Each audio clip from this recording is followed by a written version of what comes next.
اعوذ باللہ من الشیطان الرجیم، بسم اللہ الرحمن الرحیم۔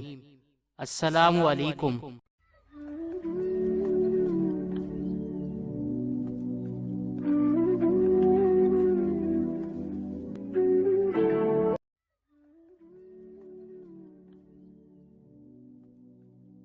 عظمی وائس کے معزز سبسکرائبر، سستے پروپیگنڈے اور تاریخ کی کتابوں نے ہمیں ہمیشہ یہی سکھایا کہ وہ صرف قائد اعظم رحمۃ اللہ علیہ کی بہن تھیں،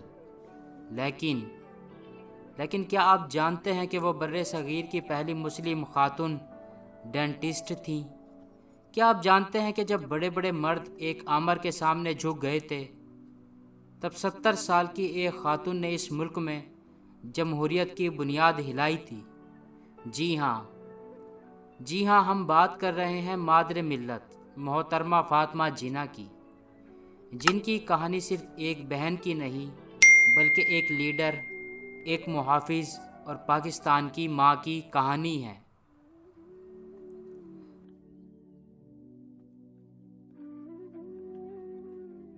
پیارے دوستو، 31 جولائی سن 1893 کو کراچی میں پیدا ہونے والی فاطمہ جناح اپنے 7 بہن بھائیوں میں سب سے چھوٹی تھیں۔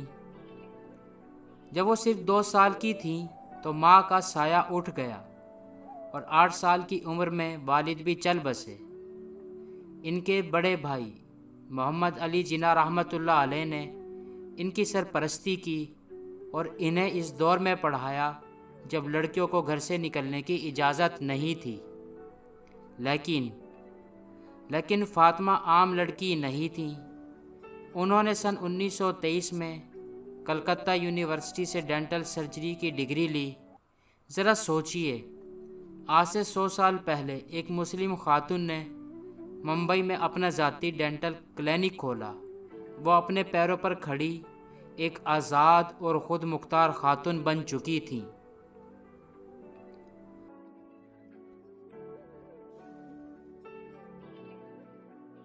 دوستو، سن 1929 میں جب قائد اعظم کی اہلیہ رتی جناح کا انتقال ہوا تو فاطمہ جناح نے اپنے چمکتے ہوئے کیریئر کو 1 سیکنڈ میں خیر باد کہہ دیا۔ انہوں نے اپنا کلینک بند کیا اور اپنے بھائی کا گھر اور دل سنبھالنے پہنچ گئیں۔ یہاں سے ان کی زندگی کا دوسرا رخ شروع ہوتا ہے۔ وہ صرف بھائی کا خیال نہیں رکھ رہی تھیں بلکہ وہ قائد اعظم کی سب سے بڑی سیاسی مشیر بن گئیں۔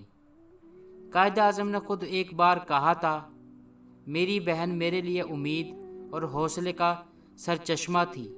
جب مجھے لگ رہا تھا کہ میں اکیلا رہ گیا ہوں، تب وہ میرے ساتھ کھڑی تھیں۔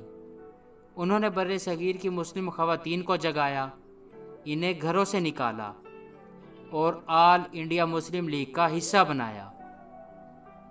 اگر فاطمہ جناح نہ ہوتی تو شاید خواتین اس تحریک میں کبھی اس طرح شامل نہ ہو پاتی۔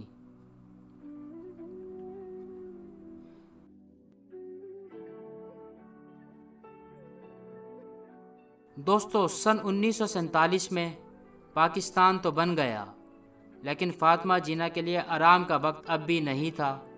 انہوں نے وومنز ریلیف کمیٹی بنائی اور ہجرت کر کے آنے والے لٹے پٹے مہاجرین کی بحالی کے لیے دن رات ایک کر دیا۔ لیکن ابھی پاکستان کو بنے 1 سال ہی ہوا تھا کہ 11 ستمبر سن 1948 کو قائد اعظم دنیا سے رخصت ہو گئے۔ فاطمہ جناح پر کیا گزری، اس کا اندازہ کوئی نہیں لگا سکتا۔ انہوں نے اپنے بھائی کو نہیں، اپنے سب سے بڑے دوست اور قوم کے باپ کو کھو دیا تھا۔